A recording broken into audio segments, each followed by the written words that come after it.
बिहार विधानसभा चुनाव की तारीखें भले अभी तय नहीं हुई हो, लेकिन राज्य की सियासी फिजा अब पूरी तरह चुनावी रंग में रंग चुकी है। राजधानी पटना से लेकर के सीमांचल और मगध तक हर और टिकट की चर्चाएं और गठबंधनों के समीकरण बनते बिगड़ते नजर आ रहे। इसी बीच असदुद्दीन ओवैसी की पार्टी ऑल इंडिया मजलिस ए इत्तेहादुल मुस्लिम ने बिहार की राजनीति में हलचल मचा दी है।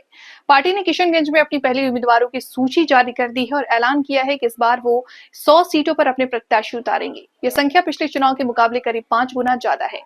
एआईएमआईएम के प्रदेश अध्यक्ष असदुद्दीन अखरुतुल ईमान ने किशनगंज में प्रेस कॉन्फ्रेंस कर कहा कि पार्टी ने धर्मनिरपेक्ष ताकतों को एकजुट करने की पूरी कोशिश की, लेकिन कांग्रेस और राज्य जैसे बड़े दलों ने सहयोग नहीं किया। एआईएमआईएम इस बार गठबंधन पर निर्भर नहीं रहनी चाहिए, बल्कि खुद को बिहार की राजनीति में एक स्वतंत्र और निर्णायक ताकत के रूप में स्थापित करने की कोशिश कर रही है। एआईएमआईएम ने अपनी पहली सूची में सीमांचल के अलावा बिहार के कई अहम जिलों को भी शामिल किया है।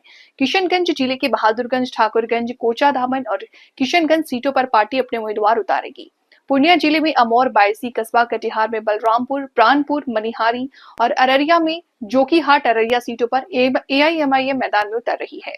विधानसभा बेला, मोतिहारी की ढाका और नरकटिया नवादा की शहरी सीट, जमुई की सिकंदरा भागलपुर और नाथनगर सिवान विधानसभा, दरभंगा जिला केवटी दरभंगा, कल्याणपुर सीतामढ़ी की बाजपट्टी, मधुबनी की बिस्की, वैशाली की महुआ और गोपालगंज की गोपालगंज विधानसभा सीट को एआईएमआईएम ने अपने लक्ष्य में शामिल किया।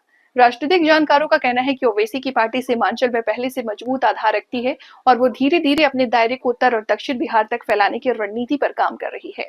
एआईएमआईएम के इस कदम से महागठबंधन के पारंपरिक वोट बैंक पर असर पड़ेगा, खासकर मुस्लिम और पिछड़े वर्ग के वोटरों में। यही वजह है कि कांग्रेस और राजद नेता दोनों में ही घोषणा के बाद हलचल है। कई विशेषज्ञ मानते हैं कि एआईएमआईएम की कुछ सीटों को अच्छी बढ़त मिली तो इसका सीधा फायदा भाजपा और एनडीए को हो सकता है, क्योंकि विपक्षी वोटों का बिखराव एनडीए के पक्ष में जाएगा।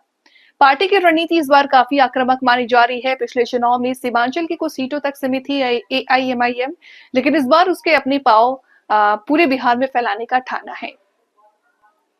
यही संदेश अखरुतुल ईमान ने भी दोहराया। उन्होंने कहा कि हम बिहार में हर उस तबके की आवाज उठाएंगे जिसे अब तक मुख्य धारा की राजनीति ने नजरअंदाज किया हो।